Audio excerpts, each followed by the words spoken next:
Good afternoon, and welcome to another portion of C-SPAN's series, Germany After the Election. During the first 2 weeks of December, C-SPAN crews were in Germany to take a look back at changes over the past year, as well as taking a look ahead at how Germany will change after unification. Over the next 4 hours, we'll bring you interviews with representatives of the various political parties in Germany. But first, an analysis of the December 2nd election, won by the coalition led by the Christian Democratic Union, the party of Chancellor Helmut Kohl. Our guest is Elisabeth Noelle-Neumann, the director of the Allensbach Institute, a German polling group.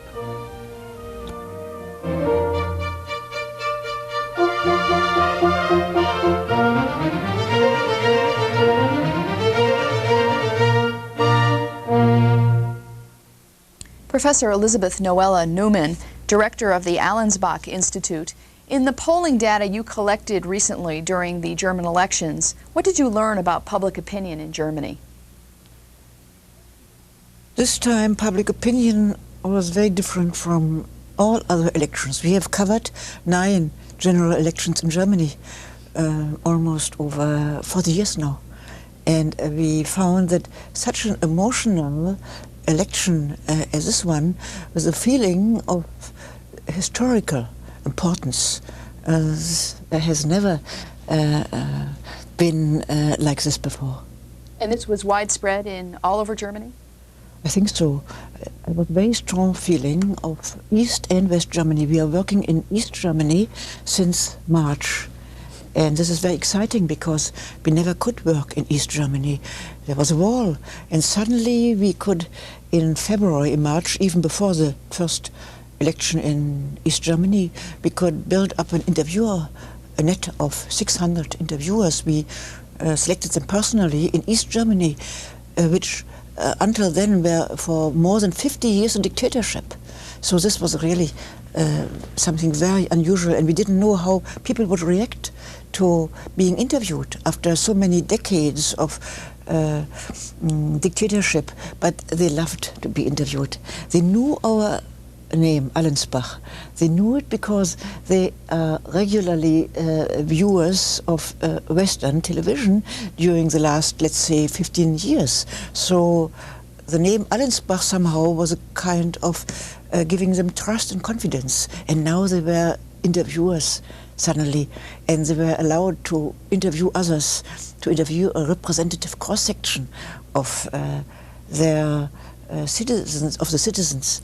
And we had the first test of this new interviewer organization when we made a forecast not just now, we made a forecast already in March. In March, with the first election in the Eastern German former GDR, we even were so sure of our results that we permitted a Sunday newspaper to spread over the whole first page our prediction, our forecast. And this was a big surprise at this time because nobody expected the so-called alliance. This is a group of the conservative parties, yeah, to be the victor.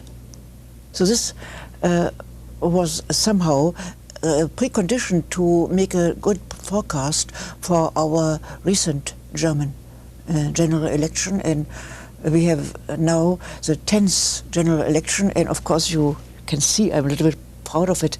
We have the 10th general election where our forecast published before the first official results were correct for about 1.5%. So this is really, we can trust our method. What was the voter turnout like in this most recent election? 77%. This is low for German and probably high for American conditions. Give us a sense, a profile of German society, the average age and such. You know, this is now different in East and West Germany, and so you are putting me at a sore spot because the East Germans have an average expectancy of life 5 years shorter than the West Germans. Here you can see what a dictatorship is doing. And so somehow the East German society is younger than the West German. The West German society is somehow old because we have a very low birth figure. So this may be helpful to get some figures, but altogether I'm more dependent on my interviewing than on this demographic data. What about breakdown by party? How many parties are there? There are now 4 parties in West Germany and 5 parties in East Germany. And the 4 parties in West Germany even didn't not all of these 4 parties. The Greens, I don't know if you ever have heard of the Greens. The Greens is a specialty of the West Germany. The Greens are a party of very young people. More than 2/3 of the Greens are under 30. And of these Greens under 30, less than half of them are already really working. So most are students. These Greens were of special interest this time because they didn't make it to come into our Bundestag. We have a rule, you have to at least get 5%. So the rest of our party system is the Christian Democrats, the Christian Democratic Union, which is the biggest, the Social Democrats, and the Liberals. So now, looking to East Germany, you have 1 party more. The former SED, the former Socialist Unity Party. They transformed and called themselves now, it's unimportant, but I just mentioned it, PDS. And I have been told they only transformed to keep the big money of the former Socialist State Party to somehow support their future existence. So this is the German present party system, and I think you can look around the whole world and will not find a country where you get explanations about 2 parts of this country having 2 different systems after such a long time suddenly being united. We will never again, of course. In our next general election, things will be easier. I hope we will then be able again to explain. Right now, this election is difficult for Americans because they are used to a 2-party system, and either party is winning, but we have a so-called proportionate system. This means the voters are represented in the seats of our Bundestag according to the proportion of votes each party got. And so we have these liberals, which are perhaps almost unimportant according to size. They this time got 11%. 11% for the liberals means they are almost always those who can decide who is able to govern. So the liberals are always represented in the government of Germany, but they are occasionally they are siding with the Social Democrats. Occasionally they are siding with the Christian Democrats. It's a beautiful position for a small party. And this time they didn't have any choice. They had to go with the Christian Democrats because there was no other party or party combination to be big enough to overrule a coalition of Christian Democratic Union together with the Liberals. You mentioned that the Green Party didn't do well. Did your polling data not show that they wouldn't do well? Was that a surprise? No, we explained to our readers and audiences. We covered this election for 12 weeks in a combination which is not so uncommon to you, but very new to Germany for the first time. We covered a combination of newspaper and television. We could report every Tuesday evening, we reported on television about the newest developments, and on Wednesday morning the reader could read in detail in the leading national newspaper, the Frankfurter Allgemeine. And we explained weeks before the election day that the Greens, usually being so active and being so full of pep and really trying to convince lots of people. They were not to be recognized. And the Greens were sad, depressed, somehow felt that their ideals had broken down with socialism because they are quite on the left side of the political spectrum, and they somehow, most people feel they are mainly an environment party for environment protection, but in fact they are much more a religion believing in the beauty of socialism. And this now is such a sad dissolution for many of the Greens, so they really couldn't fight.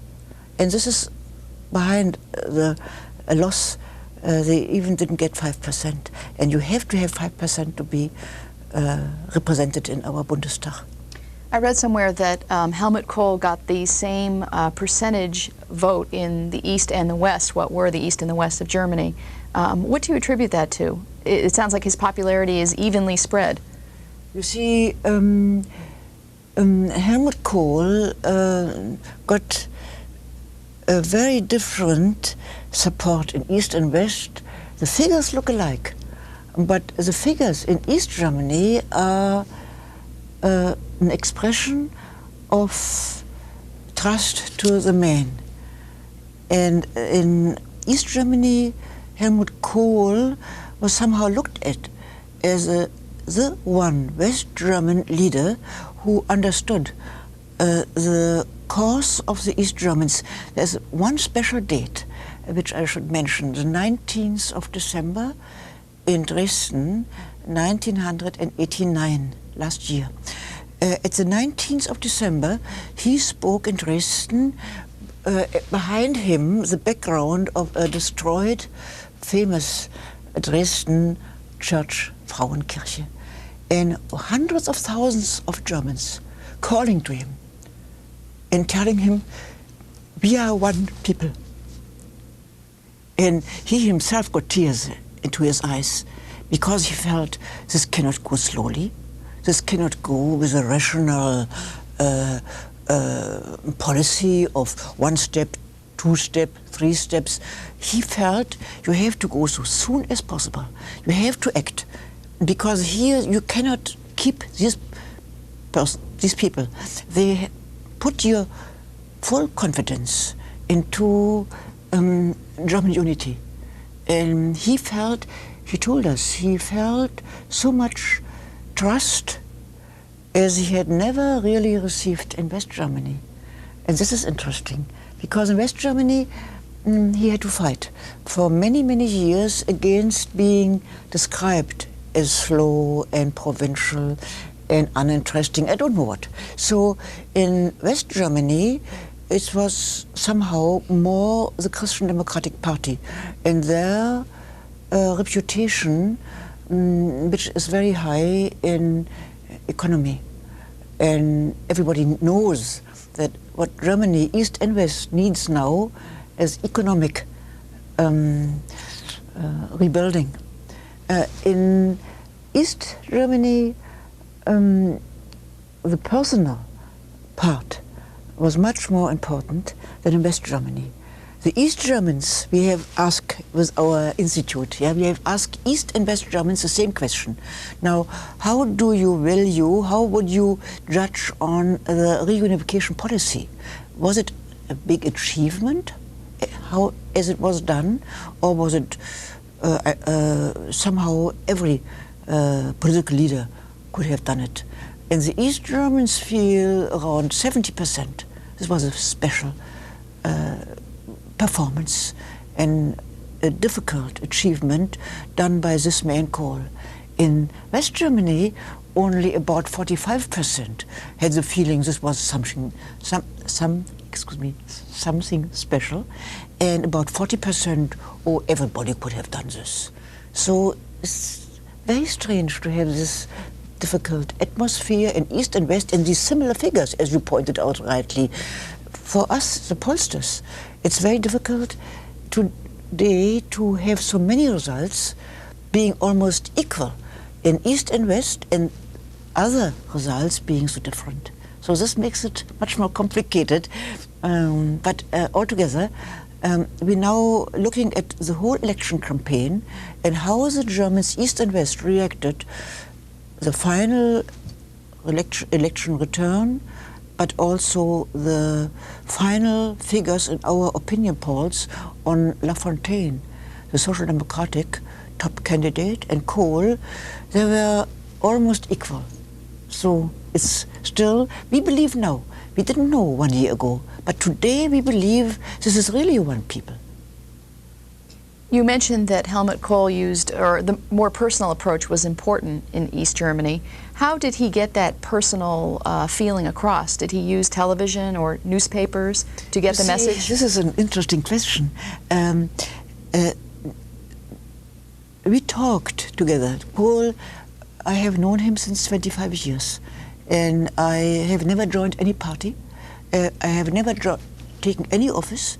I am an independent scientist, but he's interested in communication research, just as Adenauer. Adenauer was also interested in public opinion research, not to do what the opinion polls were showing, but to know the people, to have a better feeling and a better knowledge how to talk to them. And he was interested when I told him people living in a dictatorship are very distrustful of media, because the media have been used since decades by the government manipulating. People in a dictatorship get used to have a very fine perception of the people's personality. I believe much sharper, much more attentive than people living in a democracy, our style. And so Kohl knew this, and therefore, even if he was under heavy weight of responsibilities as the leader of the German government, he took more time out than he has ever done for a West German election campaign. He took more time out to be there personally. So during these different election conventions and speeches in East Germany, there were 6 big events. At each event, there were several 100,000 people. Can you imagine? In person. And they saw him in person. So then we could ask our East German respondents, have you seen him? Did you somehow had personal impression? And every 4th grown-up German told us, I have seen him. And they talked to others about their personal impression. This was a very personal thing. And so, and he never tried to excite them. This is, all journalists were surprised. With these big crowds crying at him, and he tried to calm them down.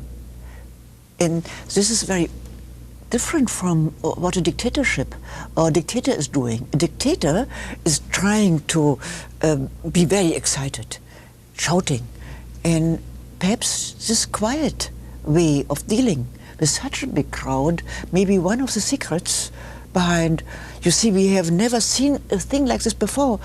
End of February 1990, about 50% wanted to vote, of the East Germans wanted to vote 50% Social Democratic and about 24% Christian Democrats. And then came these personal appearances, and finally we were doing continuous surveys. Yeah, we were getting our interviews every day, and we could just observe how the whole thing changed around, and in March, to the surprise to almost the whole world, suddenly the Christian Democrats gained then about 46% and the Social Democrats just 22%.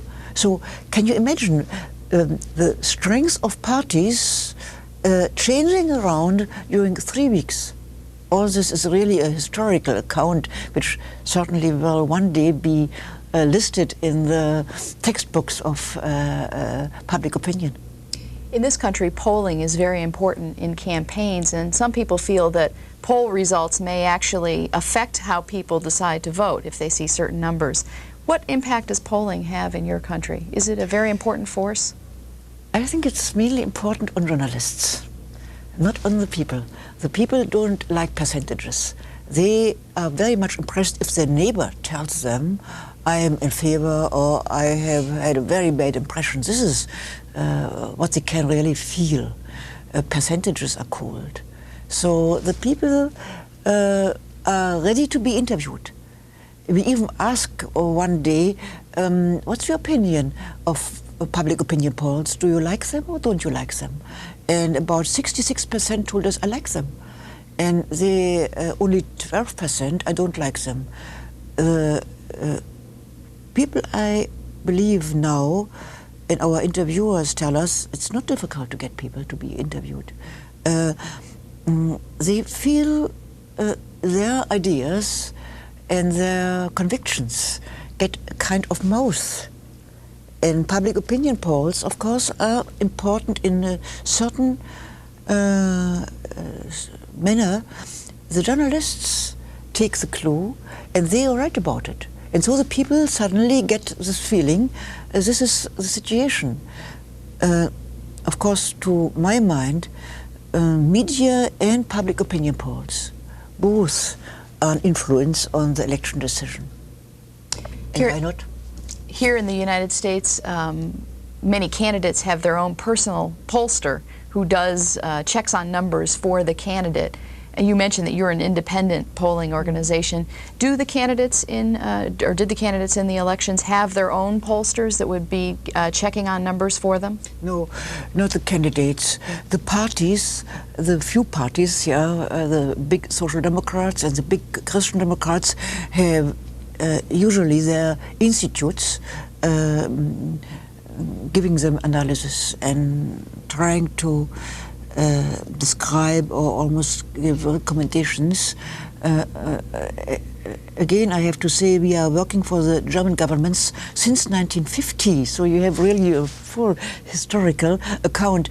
We got contract of the German government, of all German governments, no matter which party is in government. They all got our reports regularly every week on public opinion development, but we did not and are almost not working for a party.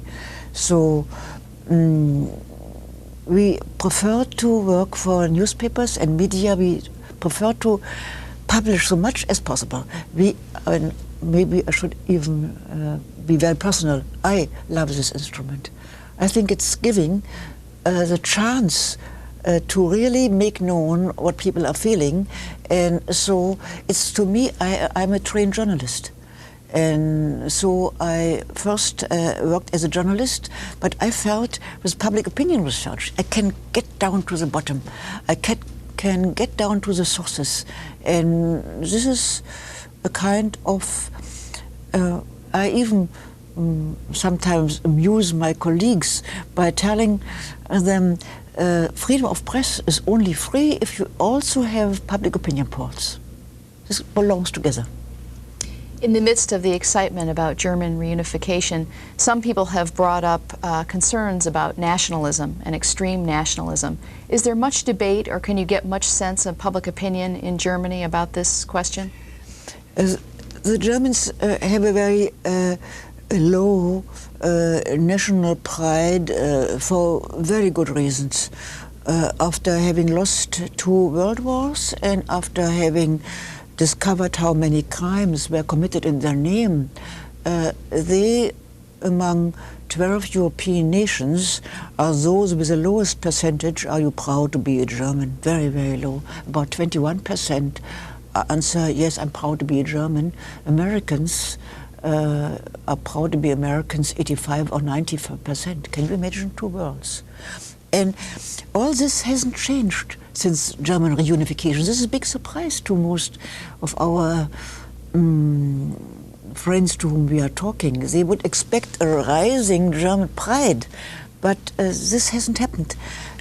Still, I think they are now much happier, the Germans.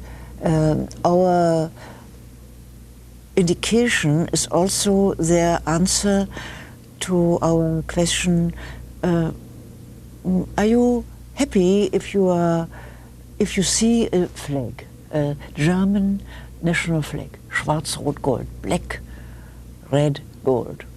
And in the beginning, only 20% said, yes, I'm happy to see our national flag. And this has not changed for about 15 or 20 years until around 1965, 70.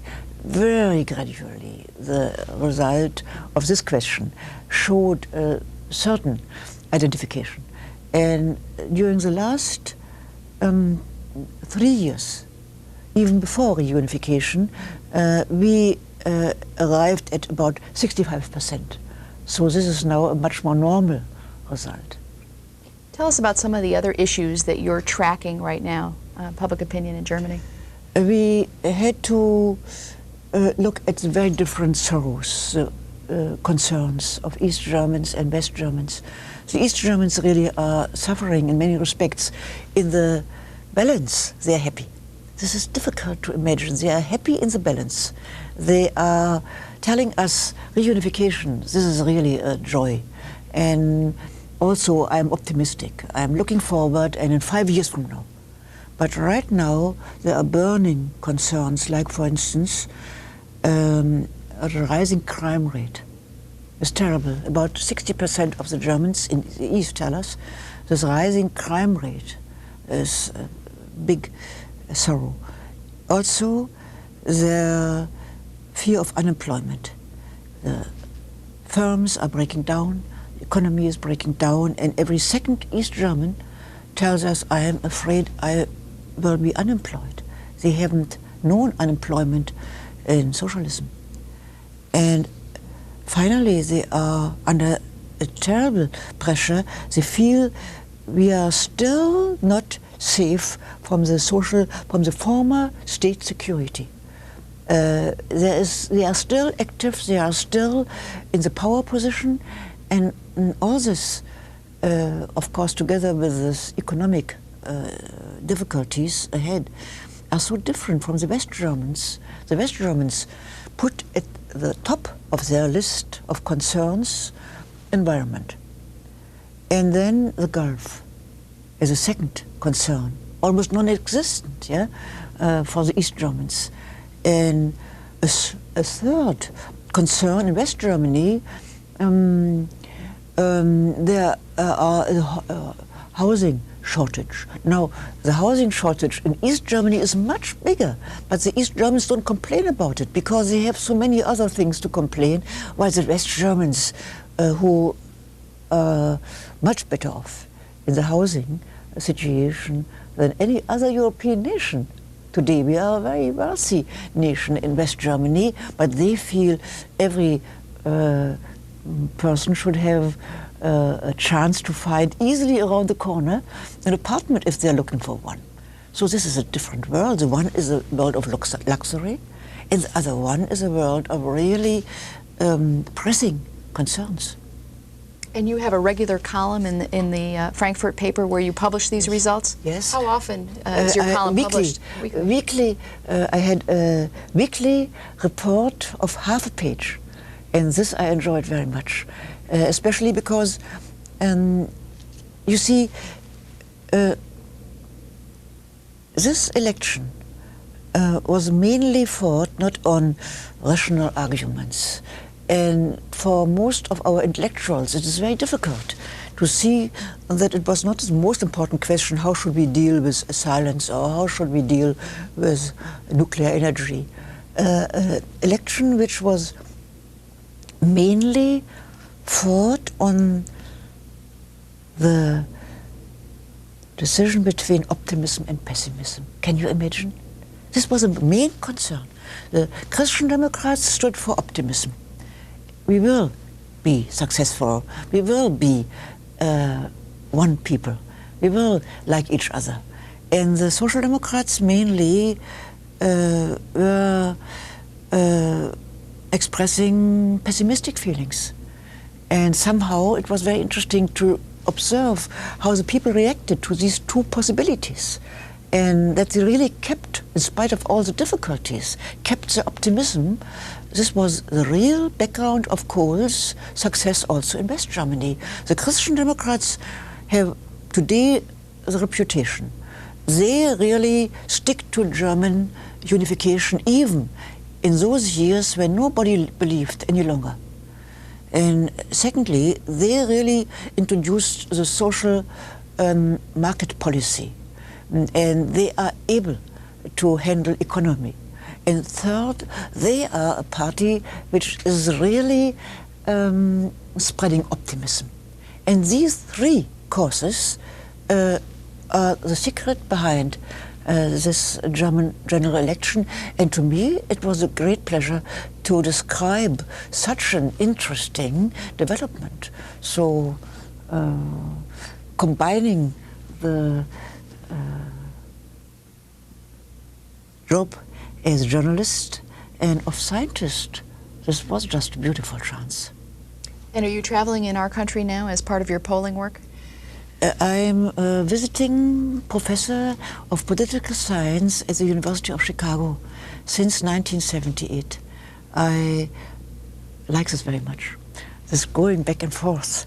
And I teach every second or third year according to the possibilities, because I am conducting this Allensbach Institute, which I have established in Germany, and there are about 100 people working, and we have about 2,000 interviewers all spread over Germany, and it is not so easy to get away. But I also taught, and I'm a professor and still teaching at the German university, so I'm living at 5 different places, an apartment in Chicago, and an apartment in my university town, and in Bonn, of course, because of the government. And I have also a husband.